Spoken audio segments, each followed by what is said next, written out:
I am Jan DeSilva, artist, that is painting and sculpture, word owner. If you hear any shrieking, it's my friends adding their comments to the vocabulary here, and owner of this Gallery Inn, which is kind of a headquarters for artists and concerts, interesting people.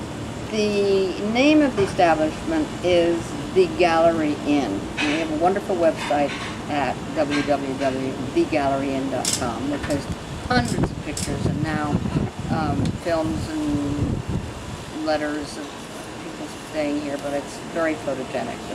There's more than 22 bedrooms, and we have 3 kitchens and 5 studios and multitudinous gardens and fountains, and I think there's probably something like 10 fountains. In every garden you walk into, there may be as many as 2, because I believe that art is not only to see, to touch,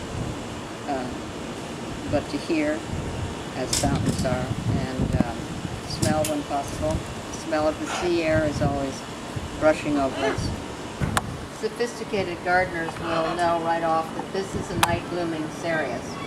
The blossoms that you see, which will only open for one night, and they are growing about an inch a day, and I would say that within 4, maybe by the weekend when we have a wedding, which would be lovely, all of these will open up into huge blossoms about the size. This is a silver mangle, or the mangrove. This is the bride's purse. Here we are. You know the starfruit, or bougainvillea, and these are lemons. This is wild marjoram. Well, I'd always been interested in everything. I mean, art was always my world. But I became very interested in sculpture when I was a student at Bennington.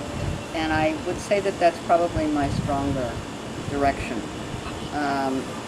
I've come to realize that only you can when you get to be older, that there's not that many people that either are totally attracted by the medium or are any good at it. Because number one, it's a little hard, heavy, or difficult to do, and but I think I probably am some sculptor reincarnated several times. So to me, it just comes. Some people were born with a golden spoon in their mouths. I think I was born with a chisel. It's all done here, basically. You know, we have our own studios, and we used to have a foundry. Now we only have still just the mold making operation. The bronze casting we do with a friend of ours in Philadelphia.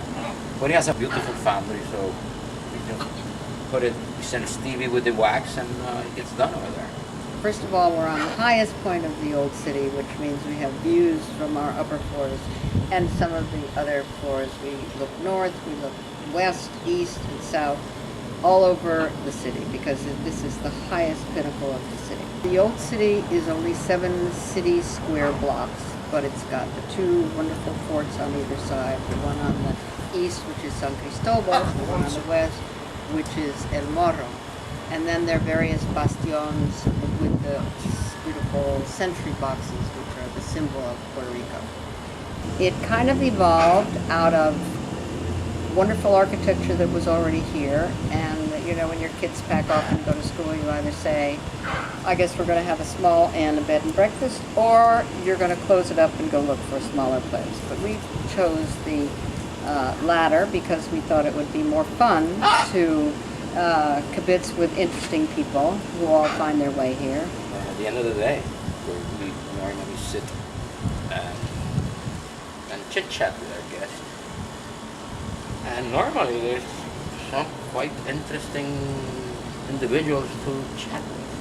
We've been such a magnet for interesting people because, as you can see by the surroundings here, this is not a place for ordinary people. So extraordinary people find their way here, and there's always somebody extraordinary walking around. Sometimes I only find later that it was the president of General Electric or the conductor of the Boston Symphony, because they don't usually come in and announce that. But for me, they're just other fun, interesting people who enjoy staying with interesting people, and the people who visit us, they always want to come back. So We never say goodbye, we always say to be continued.